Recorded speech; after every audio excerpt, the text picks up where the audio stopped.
Hello and welcome to this session in which we will discuss limitations of internal control. In the prior session, we explained what internal control is, how important it is, how useful it is. In this session, we are going to basically say, well, guess what? It's not perfect. And we're going to list some reasons and explain why there are certain limitations. Internal control cannot provide absolute assurance. It's very useful.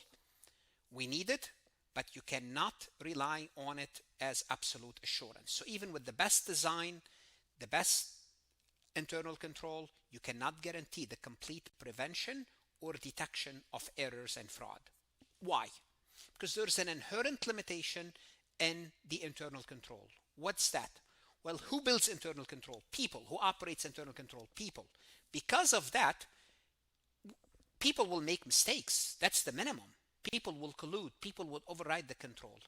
Therefore, it cannot provide absolute assurance. Internal control provides reasonable assurance. Why? People that are designing the system, operating the system, and the business environment is dynamic, constantly changing. So in this session, we'll focus on 5 major limitations, which are management override, human error, collusion, external event beyond control, unsuitable objectives. I'll go over each one of them, explain what it is, give an example, and move on. Let's go ahead and get started. Before we proceed any further, I have a public announcement about my company, farhatlectures.com. Most students and CPA candidates struggle not because audit is too hard, but because it's taught fast and the logic behind the procedure isn't explained clearly. Then everything feels disconnected. At Farhat Lectures, we break audit down step by step. We explain the why behind the standards, the logic behind the assertions, risks, procedures, evidence, so the whole process finally clicks.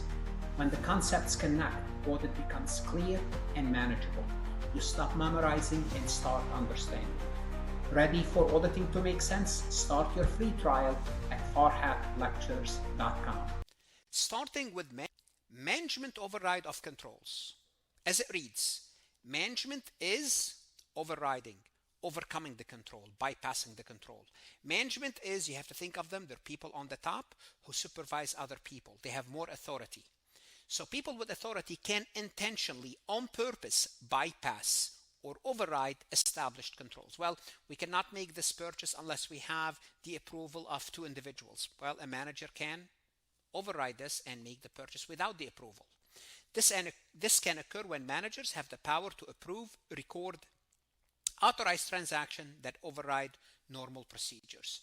Even if controls are properly designed and working effectively, management go in for a selected transaction and override the control and make them useless. So this is a limitation of internal control, whether it's working properly or not. For example, a CEO overrides the control that required 2 approval for large wire transfer.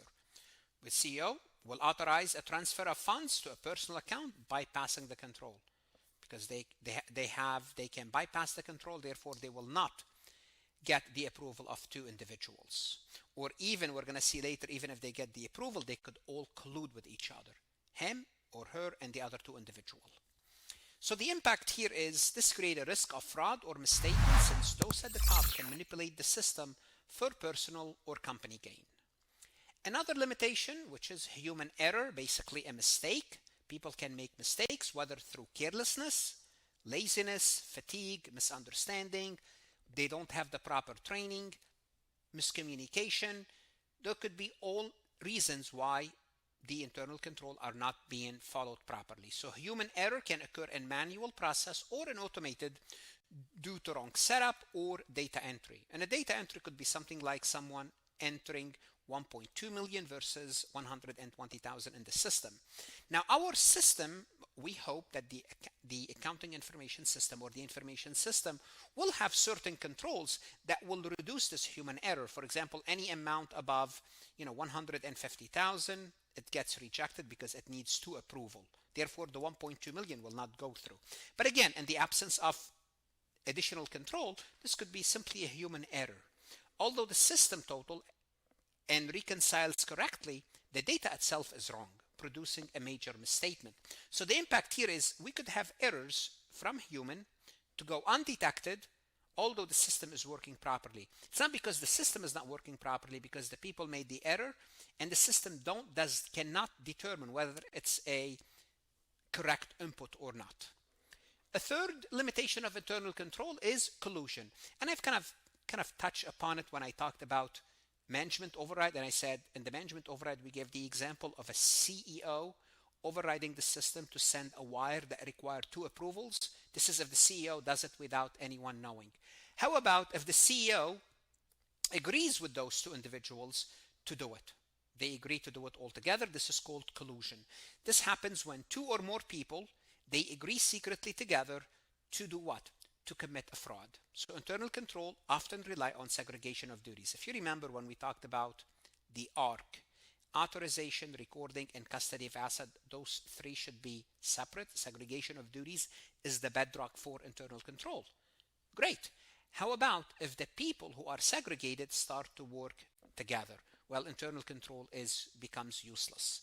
When 2 or more employees collude, they jointly override controls versus just management or one person in management. They can hide fraud or errors as well. A cashier and an accountant work together. The cashier steals the cash. The accountant changes the record, covers the shortage. There is no shortage, and all good. Since the control system assumes independence among employee, collusion undermines its effectiveness because the system is only working under the assumption that we have segregation of duties, we have checks and balances. When those checks and balances are eliminated, well, fraud would happen.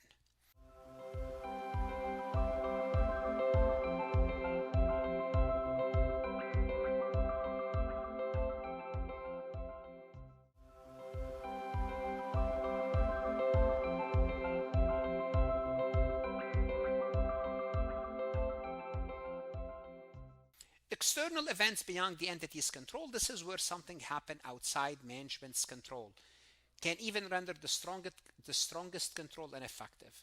Those are typically occurring from environmental events, economic event, major political or economic event. For example, a natural disaster might destroy the company's accounting record or the IT servers, deleting all the data. Or it could be a sudden change in government regulation, making existing controls obsolete overnight. So here about the external impact, it's basically something happening from the outside that's disrupting, that's shocking the whole system, our financial reporting and compliance system. It could happen. It could happen.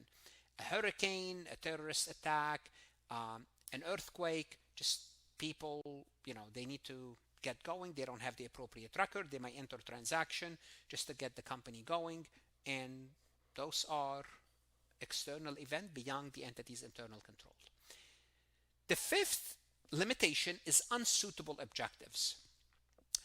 What's unsuitable objectives? The controls, when we say, what are controls for? Controls are to do what? To protect the asset, help the company achieve its objective, making sure the employees are following rules and regulation. Those are the objectives of internal control. How about if the objectives are unrealistic, poorly defined, or not aligned with a sound business practice? Then even good controls cannot ensure success because the objectives of the company are not the proper objectives, not, in quote, the right objectives. What do I mean by that? A case in point, a company called Wells Fargo Bank. It's my bank, maybe you heard of it, Wells Fargo Bank. Wells Fargo Bank, at some point, they were asking their employees, their bank clerks, personal bankers, assistant. When you walk into Wells Fargo, you want to talk to someone, those are personal bankers. They were asking them to meet certain unrealistic, aggressive sales target. As a result, these individuals under pressure, they started to commit fraud by opening fictitious accounts for their customers. So what happened here is the company itself, the way they set the target, it's kind of encouraging the employees to do what? To override the control, that everybody is in collusion here. Management sets an aggressive sales target that encourage employee to record fictitious sales account to meet goals. So the control system here is focusing on the objective, on speed, on getting to the target rather than the accuracy. So the control here loses relevance because they're not built to support the appropriate objectives, because we don't have appropriate objectives here. If the objective is to meet sales, that's not a proper objective. Now, our job as auditors is to be on the lookout. Auditors must identify and assess the risk of management override because that's a big risk during the audit. Now, where do managers, where do people hide the information? Let's think about it from a mechanical or a logistics perspective. At the end of the day, you have to change the figures, you have to change the numbers. How do you do so? Through journal entries. Whether you are making estimates or adjustments, you have to book a debit and you have to book a credit. For example, account receivable and sales.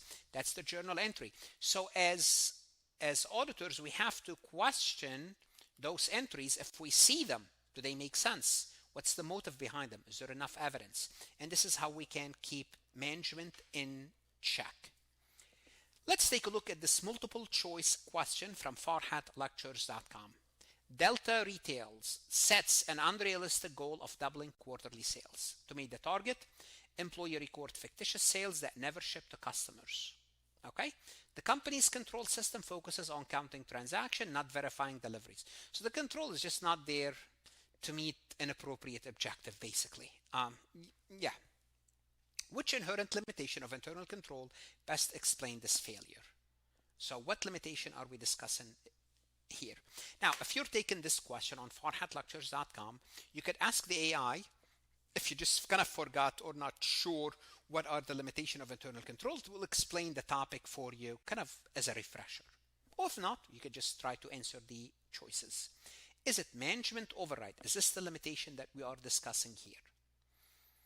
No, I don't see that. Management override is when management try to bypass the internal control. We're not told. If anything, it's the employees who are recording those fictitious sales. So maybe because of management want them to do so, but it's not management override. B, human error.